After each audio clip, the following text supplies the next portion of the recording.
when you take the Bodhisattva precept, a seed is planted. And what is this seed?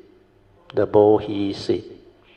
Planted deep in your consciousness, because this seed has been planted for the benefits of all sentient beings. The natural consequence of its maturation, as you nurture it by keeping the Bodhisattva precept, is a growth in compassion and a weakening in your propensity to do harm. With sustained practice, there naturally arises in you a tendency towards wholesome action.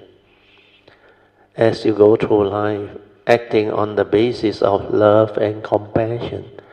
That's why the first basic vow of the Bodhisattva is you vow with love and compassion to take across all living beings, the innumerous living beings, to the other shore. So this love and compassion is the pure mind that will be generated for you to take rebirth.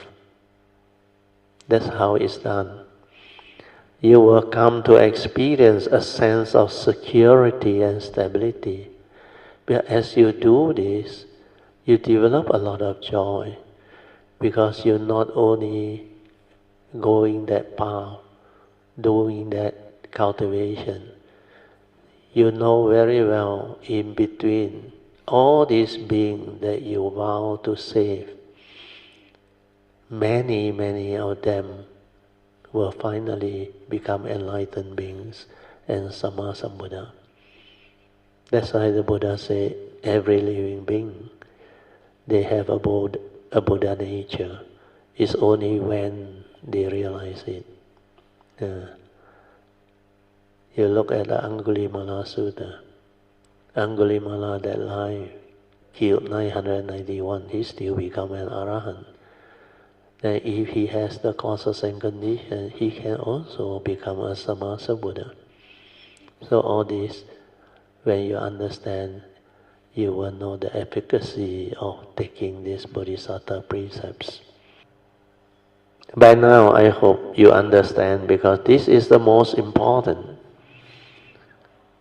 Please make a note of it. Okay, we covered that. Then we will continue on page 35. That one is that book, not this book.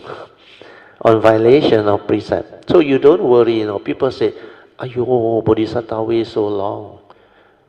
What if I break? Don't worry. In the Sutra is mentioned, who are the people who breaks their precept? Only Bodhisattva. That's how. For aeons, they cultivate and do that. How can they keep order? So it's bound to happen. But you don't worry. It doesn't mean that you break one time, out you go. No more chance, like entrance exam. Not like that, understand? No. This one is for eons and eons and eons. And you learn. Every time something happens, you learn. Understand? No? Like the saying goes, who doesn't make mistake in this world? Got anybody? Before you know, so you don't make it, you break a lot of, make a lot of mistakes. But after you know, sometimes you also make mistakes. So why you worry? But don't take that as an excuse. But you will know as you take this way. So I read to you this part, violation of precept. That's why I take it in. The 3 sets of pure precept and the 4 great vows, once received by a practitioner, are maintained across however many lifetimes it will take for the recipient to attain complete enlightenment.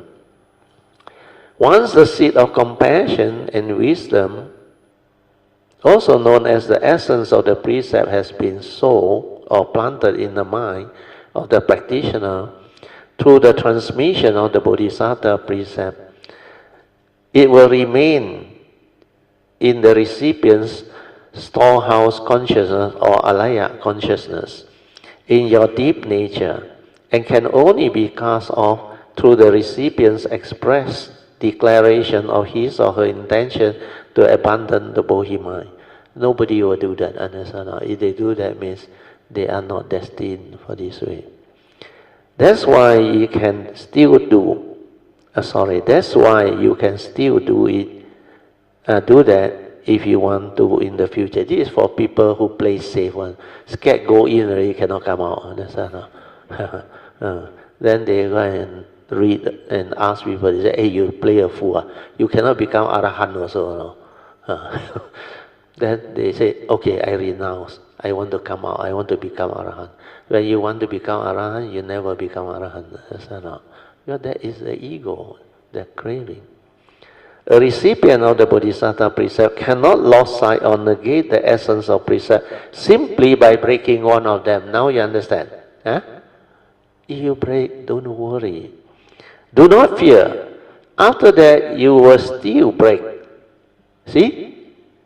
It doesn't mean that one, after that, no more. No? You will still break. But you will learn from it. True or not?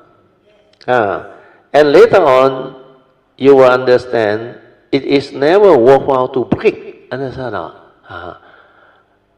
When you realize that, then finally there is no way you can break. Understand or not? Then the rest you can read on your own. Okay, we finish. Sadhu, sadhu, sadhu. You know what I told Kayamita in Hokkien? Bo Gao Lu Bo Xiong Xin. Because it's not wow to break the precept one, the nature's law. Before you become enlightened, it show it to you. I remember that time before 1989. A lot of very chair thing happened. Once I got thought of even to take advantage or what, the karmic come back. Then my new car come. 3 of the tire, one by one take turn to puncture within 2 months. Very chair one. So then I know, must spend that type of money on as well. Better than kena accident or scam by people.